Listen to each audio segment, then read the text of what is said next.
Who we're broadcasting coming up tomorrow evening. But to lead off the show in a special way, none other than the head coach of Wichita State men's basketball, Paul Mills, joins us now here on the Maximum Outdoor Equipment phone lines. Paul, how are you? Sasha, Jacob, thanks for having me. Absolutely problem. Excited excited to have you, Coach Mills.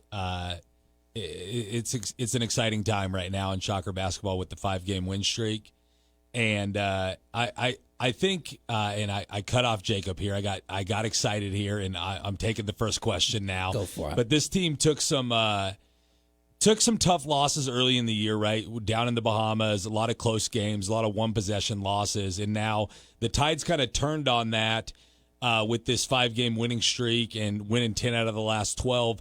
What's been the biggest difference you've seen in this team and kind of learning how to win late in games?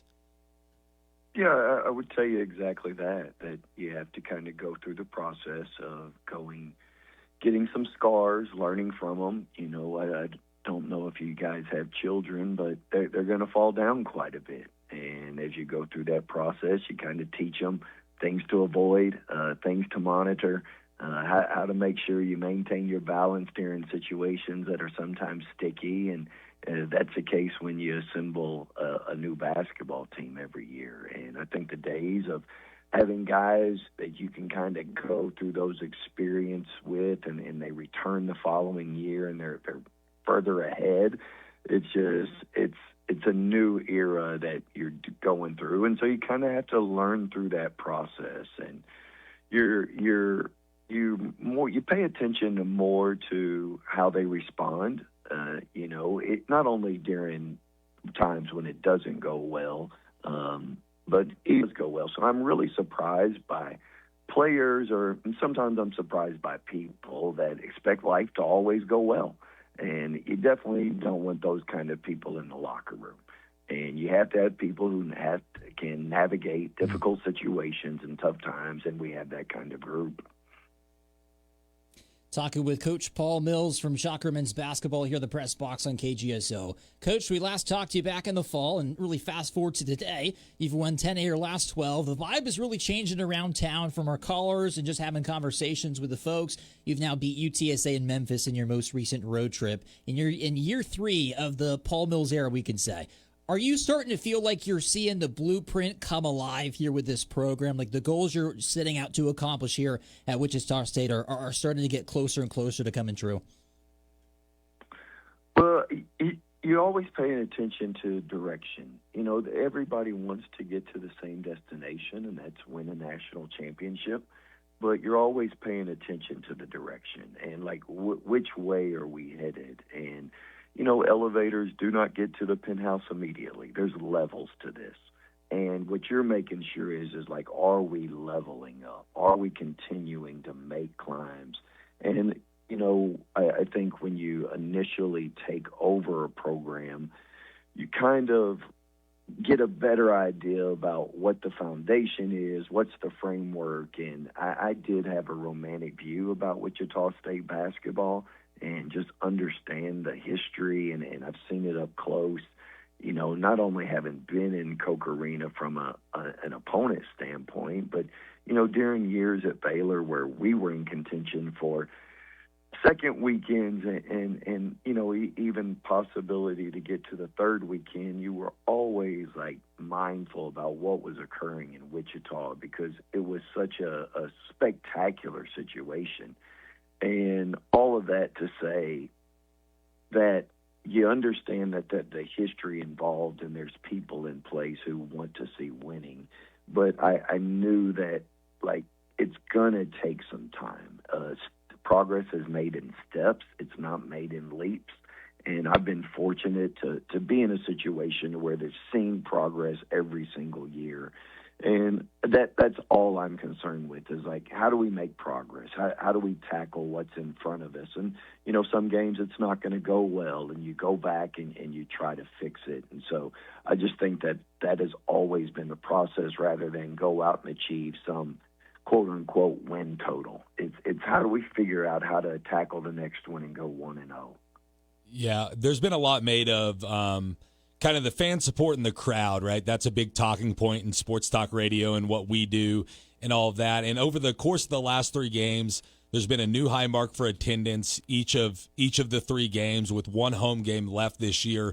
And I want to get your thoughts on, like, obviously the crowd was maybe a little bit slower to come around than you may have hoped when you took the job. They're playing some half-empty arenas at the start of the year this year, but now it's steadily rising. Does it feel even that much more rewarding that the crowd is there because of what this team and what these players are doing, and they're drawing the crowd in through their play? And does that make it even that much more rewarding, like this Saturday when you go out there and it's going to be a pretty big crowd out there?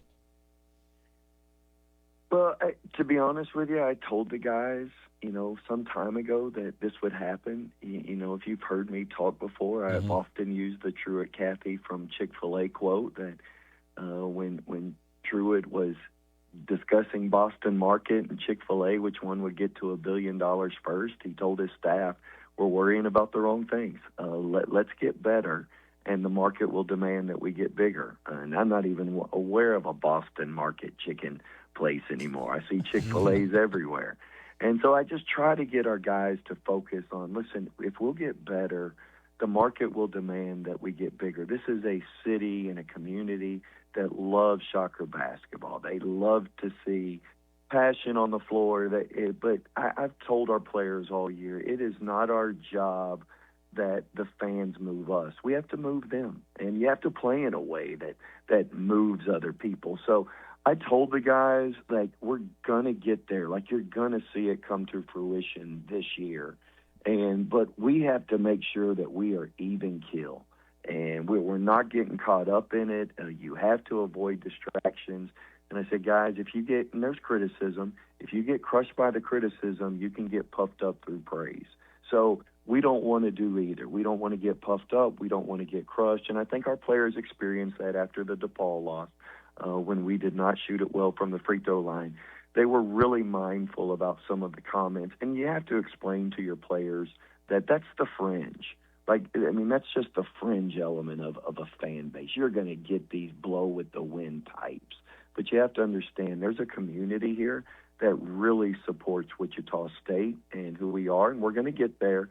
And so I'm more excited for our players because they put in the work, and I am happy, obviously, that they're getting the fan support because this is a city that loves good basketball, and it's our obligation to play it.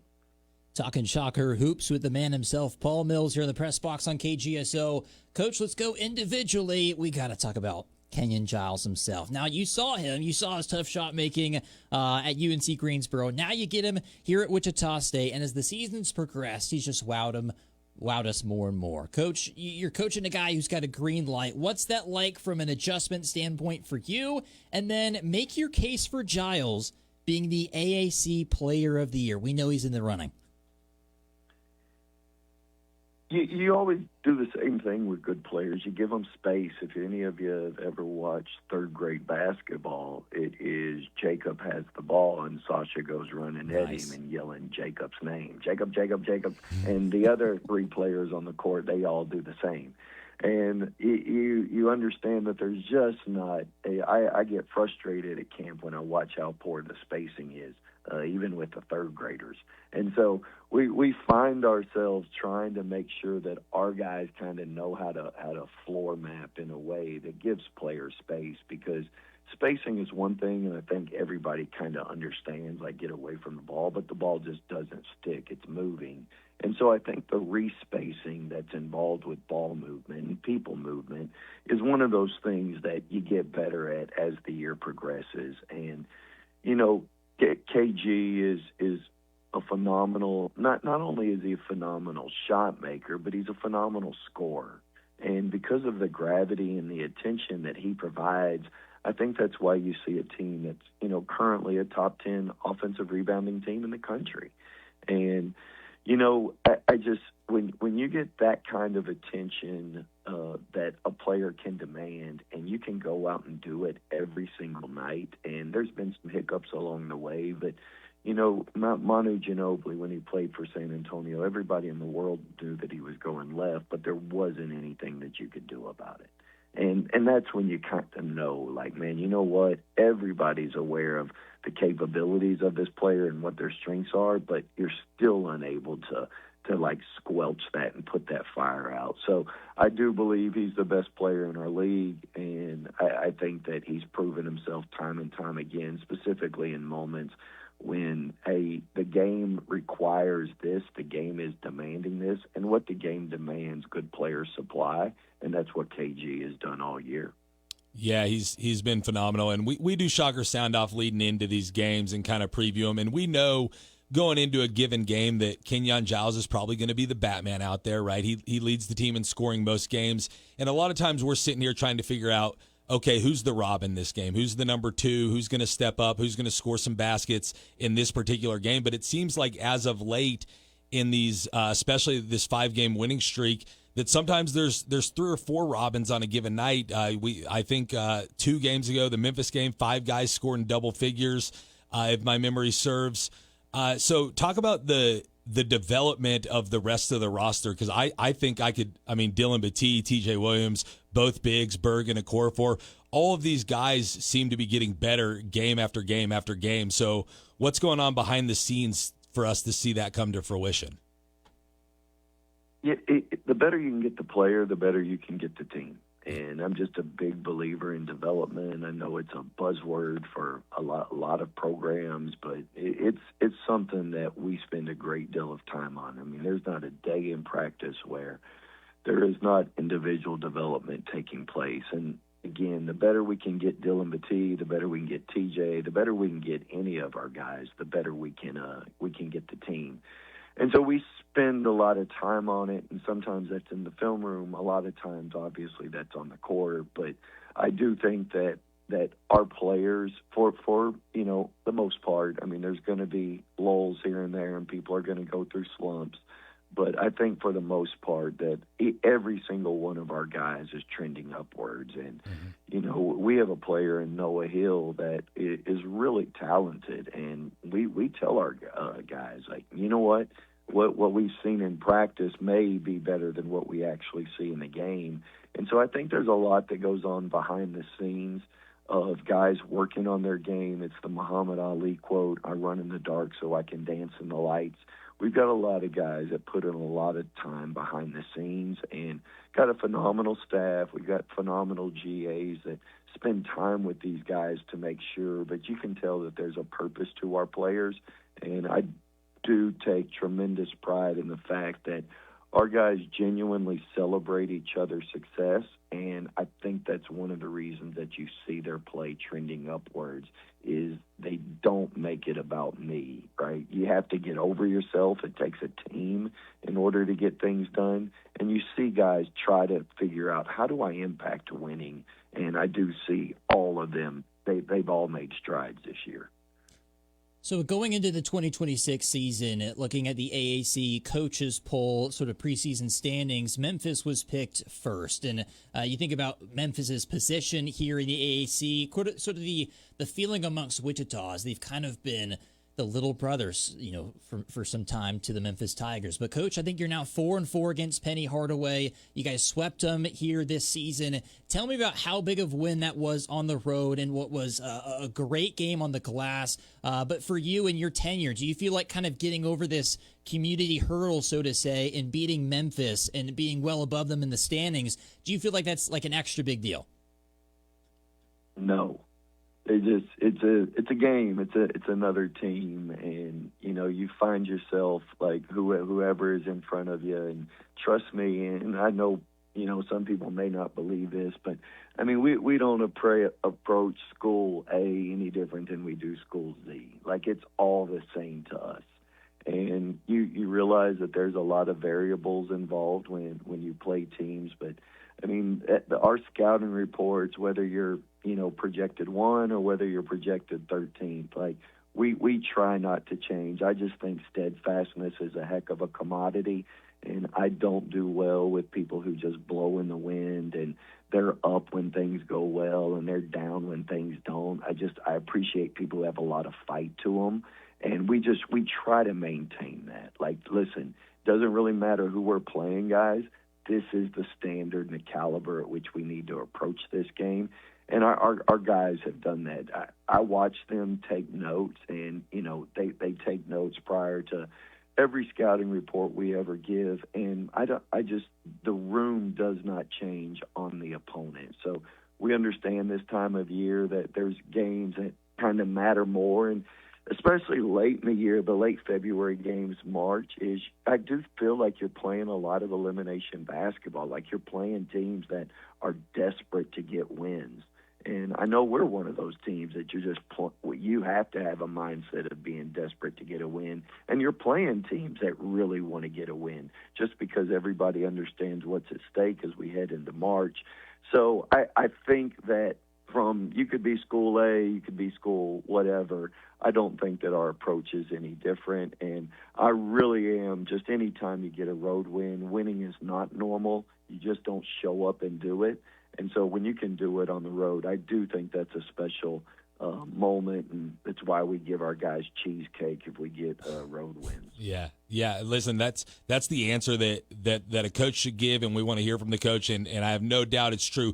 Just from a fan perspective, I do think it means something to the fans. So kudos to you guys for getting the sweep over Memphis this year. I'll shift gears a little bit here. Just one last thing. It just came out about an hour before we went on the air, at least when it went on Go Shockers. But I know you probably want to focus mostly on the players, but you were named one of the 25 finalists for the Skip Prosser Man of the Year Award by CollegeInsider.com earlier today.